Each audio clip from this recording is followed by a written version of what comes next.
Welcome to easy learning 700। ये MGT 211 introduction to business की short lecture series का 16th lecture है। तो आज के लेक्चर को देखते हैं। इसमें सबसे पहले हमारे सामने human resource planning. Human resource planning यानी HR प्लानिंग जिसको शॉर्ट में कहा जाता है। इट इंक्लूड्स, इसमें क्या क्या शामिल होता है।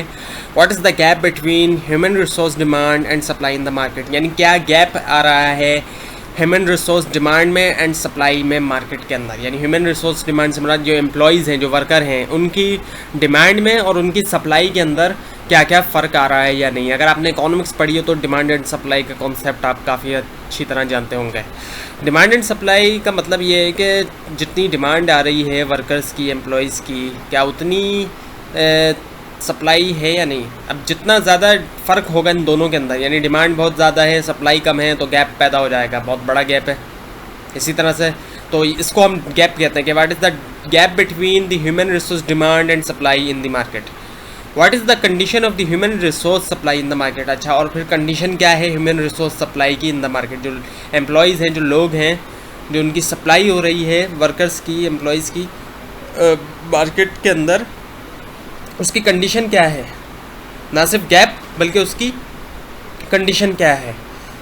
अच्छा, अब सोर्सेज टू फाइंड पीपल, ढूंढना लोगों को, उसकी दो तरह की सोर्सेज है। एक इंटरनल सोर्सेज होती है और एक एक्सटर्नल सोर्सेज होती है हमारे सामने। अब है हमारे सामने स्किल्स इन्वेंटोरी। स्किल्स इन्वेंटोरी क्या होता है? A chart that shows skills of the worker in the organisation. ये एक चार्ट होता है जो शो करता है जो ऑर्गेनाइजेशन के अंदर वर्कर्स मौजूद हैं, जो लोग काम कर रहे हैं, उनके क्या क्या स्किल्स हैं, उनको शो करने वाला ये एक चार्ट होता है। जिस तरह से बाकी सामान की इन्वेंटोरी होती है, इस तरह ये स्किल्स की भी इन्वेंटोरी होती है। जो लोग काम कर रहे होते हैं ऑर्गेनाइजेशन के अंदर, उनके स्किल्स की एक इन्वेंटोरी है एक तरह से ऑर्गेनाइजेशन के पास। तो ये चार्ट उसी चीज़ को शो करता है कि जो वर्कर्स मौजूद हैं उनकी क्या क्या स्किल्स उनके पास मौजूद है। अब दूसरा है हमारे सामने रिप्लेसमेंट चार्ट है। स्किल्स इन्वेंटोरी भी एक चार्ट था, उसका नाम स्किल्स इन्वेंटोरी है, वो भी चार्ट। और दूसरा चार्ट है रिप्लेसमेंट चार्ट। ये वो चार्ट है that shows the turnover in an organisation. अब ये टर्नओवर क्या होता है, इसकी डिटेल तो थोड़ी आगे आ जाएगी। टर्नओवर का मतलब होता है जो लोग छोड़ के जा रहे हैं। ये चार्ट जो है वो उसको शो करता है। रिप्लेसमेंट से मुरादी यानी रिप्लेस करना, यानी पुराने लोग गए, नए लोग आ गए। तो ये टर्नओवर को शो करता है ऑर्गेनाइजेशन के अंदर, जो लोग छोड़ के जा रहे हैं उसका टर्नओवर शो करता है। अब टर्नओवर रेट आपके सामने आ गया, इसकी थोड़ी detail. Tendency to leave jobs in an organisation, यानी टेंडेंसी, उस जो लोग जॉब छोड़ के जा रहे हैं उसकी टेंडेंसी किसी भी ऑर्गेनाइजेशन में, उसको हम टर्नओवर रेट कहते हैं। अब रिटेंशन का क्या मतलब होता है? To retain the people in the organisation, यानी कि रिटेन करना, यानी लोगों को रोकना ऑर्गेनाइजेशन में, उसको हम रिटेंशन कहते हैं। एक्सपेंशन प्लान्स होते हैं। Replacement on the basis of performance, performance की बेस के ऊपर रिप्लेसमेंट की जाती है, एक की जगह दूसरे को लगाया जाता है। अच्छा, रिक्रूटमेंट क्या होता है? The process of attracting the people for the job, लोगों को अट्रैक्ट करना जॉब के लिए, उसको हम जो है वो रिक्रूटमेंट कहते हैं। अट्रैक्ट किया अभी, सिर्फ लोगों को अट्रैक्ट कर दिया कि भाई जो ये जॉब है अवेलेबल, तो उसके लिए उनको अट्रैक्ट करना जो है वो रिक्रूटमेंट कहलाता है। Advantage of recruitment within the organisation. अच्छा, ऑर्गेनाइजेशन के अंदर से भी रिक्रूटमेंट की जा सकती है, उसका फ़ायदा क्या होगा? पीपल आर ऑलरेडी ट्रेंड, जो लोग ऑलरेडी ऑर्गेनाइजेशन के अंदर होंगे उनको किसी जॉब के लिए अट्रैक्ट किया जाएगा तो वो ऑलरेडी ट्रेंड हुए होंगे, उनको ज़रूरत नहीं पड़ेगी दोबारा से ट्रेन करने की। और अगर आउटसाइड दी ऑर्गेनाइजेशन करेंगे तो क्या फ़ायदा होगा? दोनों के अपने अपने फ़ायदे हैं। वैरायटी ऑफ टैलेंट, वैरायटी मिलेगी। जारी बात है, अब ऑर्गेनाइजेशन के अंदर से करेंगे तो वैरायटी नहीं मिल सकेगी, वही लोग आएंगे। वैरायटी ऑफ एबिलिटीज़, नई तरह की एबिलिटीज़ आ जाएंगी। अब उन्हीं लोगों को लेंगे, पुराने लोगों को, तो एबिलिटी नहीं मिलेगी। And the variety of qualification, अब नए किस्म के लोग आएंगे बाहर से तो उनकी क्वालिफिकेशंस भी नई से नई ज़्यादा क्वालिफिकेशंस होंगी, मुख्तलिफ क्वालिफिकेशंस उनके पास होंगी। And now the equal employment opportunity. Equal employment opportunity का क्या मतलब है? No discrimination on any grounds for hiring people. इसका मतलब है किसी के अंदर कोई फ़र्क नहीं करना। इक्वल एम्प्लॉयमेंट अपॉर्चुनिटी के अंदर मतलब यही है, यानी कि जेंडर वाइज कोई डिफरेंस नहीं करना। जब रिक्रूट किया जा रहा है, हायर किया जा रहा है लोगों को, कि मेल या फीमेल की बुनियाद पे किसी को प्रेफर किया जाए, किसी के जेंडर की बुनियाद पे, ना किसी के स्किन कलर की बुनियाद पे। ये नहीं हो कि किसी की लाइट स्किन है तो उसको जॉब दे दी, डार्क स्किन वालों को नहीं दी, ना किसी रेशियल बुनियाद पे अपनी कौम के लोगों को दे दी जॉब, दूसरों की किसी दूसरे को नहीं दी। तो इस तरह के डिस्क्रिमिनेशन जो है वो ना करना, इस तरह का कोई फ़र्क ना करना, इसको हम कहते हैं इक्वल एम्प्लॉयमेंट अपॉर्चुनिटी। अच्छा, सोर्सेज टू फाइंड पीपल, कहाँ लोगों को ढूंढा जाए। ऑर्गेनाइजेशन कुछ लोगों को जॉब के लिए रखना चाहती है तो कहाँ ढूंढें। इनफॉर्मल सर्च हो सकती है इसके लिए। इनफॉर्मल सर्च क्या है, के अंदर क्या होता है, this method is used when reference is also required. Informal search तब यूज़ की जाती है जब रेफरेंस भी ज़रूरत होती है, किसी के रेफरेंस से रखा जाए जॉब पे, उस तब इनफॉर्मल सर्च होती है। उसके अलावा जॉब पोस्टिंग की जाती है, यानी putting notice for job on various places in the organisation. Organisation के अंदर ही बहुत सी जगहों पे जो है वो नोटिस लगा दिए जाते हैं जॉब के लिए। अब वो कौन कौन सी जगह हो सकती हैं, कैफेटेरिया के अंदर लगा दिया जा सकता है नोटिस। फेयर प्राइस शॉप के अंदर, जो ऑर्गेनाइजेशन के अंदर फेयर प्राइस शॉप है वहाँ लगा दिया जाए। स्पोर्ट्स की फील्ड्स में लगा दिया जाए। उसके अलावा रिसेप्शन डेस्क पे भी लगाया जा सकता है, जो रिसेप्शन के लिए डेस्क होती है, जहाँ से रिसेप्शन के बारे में, रिसेप्शन में जो इन्फॉर्मेशन प्रोवाइड की जाती है वो उसको कहते हैं ये रिसेप्शन डेस्क। यहाँ पे भी लगाया जा सकता है नोटिस बोर्ड होते हैं उस पर भी लगाया जा सकता है नोटिस। एंड यूनियन ऑफिस होता है उसके अंदर भी लगाया जा सकता है। और कौन कौन सी सोर्सेज हैं लोगों को ढूंढने की, एजुकेशनल इंस्टीट्यूशंस, ये बहुत इंपॉर्टेंट सोर्सेज में से एक है। Consulting educational institutions for suitable candidate for the job. Educational institutes are consulted when, अच्छा एजुकेशनल इंस्टीट्यूट को कंसल्टेड किया जाता है सूटेबल कैंडिडेट्स के लिए, कि जो जॉब के लिए सूटेबल कैंडिडेट्स हैं उनको ढूंढने के लिए। अब इनको कंसल्टेड कब किया जाता है, कब एजुकेशनल इंस्टीट्यूट से लोगों को ढूंढा जाता है, जब फ्रेश ग्रेजुएट्स आर रिक्वायर्ड, क्योंकि एजुकेशनल इंस्टीट्यूट्स में ज़्यादातर तो फ्रेश ग्रेजुएट्स होते हैं। ऐसे ग्रेजुएट्स जिनके पास जो नए क्वालिफाइड हुए होते हैं और उनके पास एक्सपीरियंस नहीं होता, तो ऐसे लोगों को हायर करने के लिए एजुकेशन इंस्टीट्यूट में कंसल्ट किया जाता है। They are not many institutions particular job, और जब बहुत सारे इंस्टीट्यूशंस नहीं होते किसी एक जॉब के लिए, एक ख़ास जॉब के लिए। Short listing of institutions, short listing की जाती है। Organisation involve teacher in the selection process, organisation के अंदर जो है वो टीचर्स भी शामिल होते हैं जब सिलेक्शन प्रोसेस हो रहा होता है। अच्छा, प्रोफेशनल एसोसिएशंस, एक तरफ तो एजुकेशनल इंस्टीट्यूशन से हायर किया जाता है लोगों को और साथ में फिर प्रोफेशनल एसोसिएशन से भी किया जाता है, लेकिन कब किया जाता है, this method is use when people for senior post are required. अब प्रोफेशनल एसोसिएशन से तब हायर किया जाता है जब सीनियर पोस्ट के लिए लोग रिक्वायर्ड है। जाहिर बात है एजुकेशन इंस्टीट्यूशन से डायरेक्टली सीनियर पोस्ट के लिए नहीं उठाया जाता नॉर्मली, क्योंकि वहाँ पे फ्रेश ग्रेजुएट्स होते हैं, लेकिन प्रोफेशनल एसोसिएशन से उठाया जाता है जब सीनियर पोस्ट के लिए रिक्वायर्ड होते हैं, क्योंकि उनके पास ऑलरेडी एक्सपीरियंस होता है।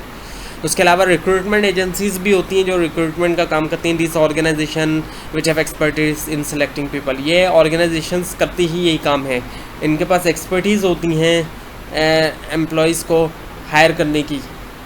This agencies are use when, अब इनका यूज़ कब होता है, हर वक्त तो यूज़ नहीं होता इन एजेंसीज़ का, जब time span for selection is short, जब टाइम स्पेन कम है, टाइम बहुत कम है सिलेक्शन का।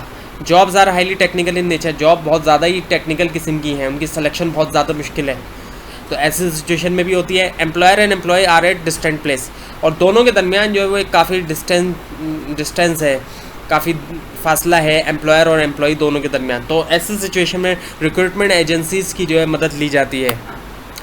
उसके अलावा एडवर्टाइजमेंट भी की जाती है, गिविंग एडवर्टाइजिंग इन मीडिया के अंदर एडवर्टाइजिंग दी जाती है। जनरली ये तौर पे न्यूज़पेपर्स यूज़ किए जाते हैं, और अब तो इंटरनेट भी काफ़ी यूज़ किया जाता है एडवर्टाइजिंग के लिए, जॉब की एडवर्टाइजिंग के लिए। Media is use when large number of jobs are available, और इनको तब यूज़ किया जाता है जब बहुत सारी जॉब्स अवेलेबल हैं, कई सारी जॉब्स हैं, उनके लिए एड्स बाकायदा दिए जाते हैं डिफरेंट मीडिया पे। अब डिसएडवांटेजेस क्या है मीडिया यूज़ करने का, मीडिया से मुराद न्यूज़पेपर है या इंटरनेट वगैरह। Large number of applications are received, अब जारी बात है कई सारे लोग देखते हैं न्यूज़पेपर में भी, इंटरनेट में भी जॉब के एड्स को। अब उसके नताइज क्या होंगे कि बहुत सारे लोग अप्लाई कर देंगे जॉब के लिए। It is difficult to handle large number of application, तो बहुत मुश्किल हो जाता है ऑर्गेनाइजेशन के लिए कई सारी एप्लीकेशंस को हैंडल करना। कई सारे लोगों ने अप्लाई कर दिया, अब ये 100 जॉब हैं उसके लिए 4-5 हज़ार लोगों ने अप्लाई कर दिया, तो बहुत मुश्किल हो जाएगा, और उसके अलावा कॉस्टली भी पड़ जाता है। ये अक्सर औकात ऐसा होता है ऐड की कॉस्ट जो है काफ़ी आ जाती है, ये भी होता है। अच्छा, अब है सिलेक्शन का process, the most important stage in HRM process. ये बहुत ज़्यादा इंपॉर्टेंट है, क्योंकि जाहिर बात है सिलेक्शन करना एक आसान काम नहीं है। जनरली तौर पे ये समझा जाता है जो कैंडिडेट्स होते हैं उन्हीं पे प्रेशर होता है इंटरव्यू देने के लिए या फिर जो जॉब के लिए अप्लाई करते हैं, लेकिन जो इंटरव्यू ले रहे हैं, जो सिलेक्शन कर रहे हैं, उनके ऊपर भी काफ़ी उसी तरह का प्रेशर होता है। और ये मोस्ट इंपॉर्टेंट स्टेज होता है और मुश्किल तरीन स्टेज होता है सिलेक्शन करना किसी की भी। इट इंक्लूड्स, अब इसमें क्या क्या शामिल है, फिलिंग अप फॉर्म को फिल करना, इंटरव्यूइंग पीपल, लोगों का इंटरव्यू लेना, एंड डेवलपिंग टेस्ट, और टेस्ट लेना, टेस्ट को बनाना, जो एम्प्लॉयज़ की सिलेक्शन होगी उसके लिए टेस्ट बनाना। एप्लीकेशन ब्लैंक क्या है? Application blank a form design by the employer for the perspective employee to fill it out. Application form बनाया जाता है, एप्लीकेशन ब्लैंक सॉरी, एक फॉर्म बनाया जाता है जो एम्प्लॉयर बनाता है एम्प्लॉय के लिए, प्रोस्पेक्टिव एम्प्लॉय के लिए, टू फिल इट आउट, ताकि वो उसको फिल करें। It records data according to the requirement of the organisation. अब ये जो फॉर्म होता है इसके अंदर तमाम डेटा आ जाता है according to the requirement of the organisation. जो जॉब के लिए प्रोस्पेक्टिव एम्प्लॉय ने अप्लाई किया है, वो जब उसको फॉर्म को फिल करेगा तो वो तमाम जो है वो चीज़ें लिख देगा, तो उससे क्या होगा, एक रिकॉर्ड बन जाएगा डेटा का ऑर्गेनाइजेशन की रिक्वायरमेंट के मुताबिक। अब जो सिलेक्शन की स्टेज है इसके अंदर है टेस्ट एंड इंटरव्यूज़ होते हैं। Use of test and interview depend upon the nature and the level of the job. अब डिफरेंट तरह के टेस्ट हो सकते हैं और इंटरव्यू भी मुख्तलिफ तरह के होते हैं, वो डिपेंड करती है उसकी नेचर जो है वो नेचर और जो है वो लेवल ऑफ जॉब। इंटरव्यू और जो टेस्ट होता है उन दोनों की नेचर जो है वो जॉब की लेवल पे डिपेंड करती है कि जॉब जो है किस तरह की जॉब है, उसी के मुताबिक इंटरव्यू भी लिया जाएगा और टेस्ट भी लिया जाएगा। रिटर्न टेस्ट भी इसके अंदर शामिल हो सकते हैं और डिफरेंट टेस्ट भी शामिल होते हैं। अब टाइप ऑफ टेस्ट आपके सामने आ रही है तो आपको समझ में आ जाएगा कौन कौन से टेस्ट होते हैं। पहला है अचीवमेंट टेस्ट। अचीवमेंट टेस्ट का क्या मतलब, test of knowledge acquired by the candidates in education institute. Achievement test का मतलब ये है कि जो नॉलेज एक्वायर्ड किए कैंडिडेट्स ने एजुकेशन इंस्टीट्यूशंस में। अब किसी ने MBA किया है तो उसके मुताबिक MBA के मुताबिक टेस्ट लिया जाएगा कि उसकी नॉलेज का, कि उसने जो है वो जो बिज़नेस से रिलेटेड उसकी क्या क्या नॉलेज है, मैनेजमेंट से रिलेटेड उसकी क्या नॉलेज है, अकाउंट्स या फाइनेंस से रिलेटेड उसकी क्या नॉलेज है। तो इस तरह की जो नॉलेज है इसके बारे में अचीवमेंट टेस्ट किया जाएगा। दूसरा टेस्ट है psychological test to determine the attitude and traits of the candidates. यानी कि जो एटीट्यूड है एंड ट्रेड्स है कैंडिडेट का, उसके बारे में डिटरमाइन किया जाएगा साइकोलॉजिकली तौर पे, उसका बिहेवियर, उसका एटीट्यूड वगैरह, इस तरह की चीज़ें जो है वो साइकोलॉजिकल टेस्ट के अंदर आता है। सिर्फ यही नहीं कि नॉलेज टेस्ट की जाती है बल्कि ये भी टेस्ट किया जाता है, उसके एटीट्यूड्स और उसके ट्रेड्स को टेस्ट किया जाता है, डिटरमाइन किया जाता है। टाइप्स ऑफ टेस्ट कंटिन्यू है इसमें। स्किल्स टेस्ट, अच्छा स्किल्स टेस्ट भी उसके स्किल्स को टेस्ट किया जाता है जो उसके पास स्किल्स हैं, और इसके अंदर शामिल होता है एप्टीट्यूड टेस्ट होता है, टेस्ट ऑफ प्रायर लर्निंग शामिल होता है इन दी स्किल्स टेस्ट। तो ये टेस्ट इसके अंदर शामिल होते हैं स्किल्स टेस्ट के अंदर।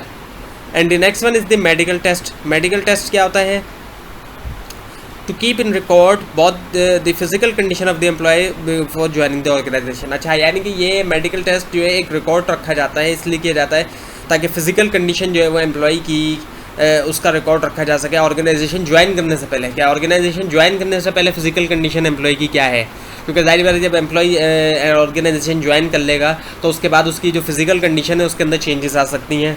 तो उसकी जो हेल्थ वगैरह है, जो भी उसकी फ़िज़िकल कंडीशन है, वो तमाम का रिकॉर्ड रखने के लिए मेडिकल टेस्ट किए जाते हैं, तो to make sure that candidate does not have any transferable disease. और ये भी इस बात का श्योर करना कि कैंडिडेट्स जो अप्लाई कर रहे हैं जॉब्स के लिए उनके ऊपर उनको कोई ऐसा डिजीज़ नहीं है जो ट्रांसफरेबल हो, जो एक से दूसरे को लगने वाला। तो ऐसा कोई डिजीज़, कोई ऐसी बीमारी ना हो जो दूसरों को लगे, तो इस चीज़ का भी टेस्ट किया जाता है। Considerations of for test development. क्या क्या कंसिडरेशंस है टेस्ट डेवलपमेंट के लिए, यानी टेस्ट को बनाने के लिए, वो है वैलिडिटी एंड रिलायबिलिटी। वैलिडिटी का क्या मतलब, कंटेंट वैलिडिटी, कंटेंट की वैलिडिटी होना, कंटेंट वैलिड है या नहीं, यानी contents of the test should be relevant to the requirement. Content जो है टेस्ट का वो रिलेवेंट होना चाहिए रिक्वायरमेंट से, जो जॉब की रिक्वायरमेंट है उसके मुताबिक ही होना चाहिए टेस्ट का कंटेंट। ऐसा ना हो कि जॉब की रिक्वायरमेंट कुछ और और टेस्ट कुछ और लिया जा रहा है। अकाउंट्स की जॉब है और उसके अंदर IT से रिलेटेड चीज़ें डाल दी हैं, तो इस किस्म के कंटेंट ना हो, रिलेवेंट कंटेंट हो, तो इसको हम कंटेंट वैलिडिटी कहते हैं। कंस्ट्रक्ट वैलिडिटी मतलब क्या, सीक्वेंस ऑफ द क्वेश्चंस, यानी जो सीक्वेंस है क्वेश्चंस का वो जो है सही होना चाहिए, इसको हम कंस्ट्रक्ट वैलिडिटी कहते हैं। एंड द फेस वैलिडिटी यानी अपीयरेंस ऑफ द टेस्ट, जो अपीयरेंस है टेस्ट की उसको हम कहते हैं फेस वैलिडिटी। तो ये था आज का लेसन। आपको कोई कन्फ्यूजन है तो नीचे कमेंट ज़रूर कीजिए और इस पूरी सीरीज़ को देखने के लिए इस चैनल को सब्सक्राइब कीजिए। Thanks for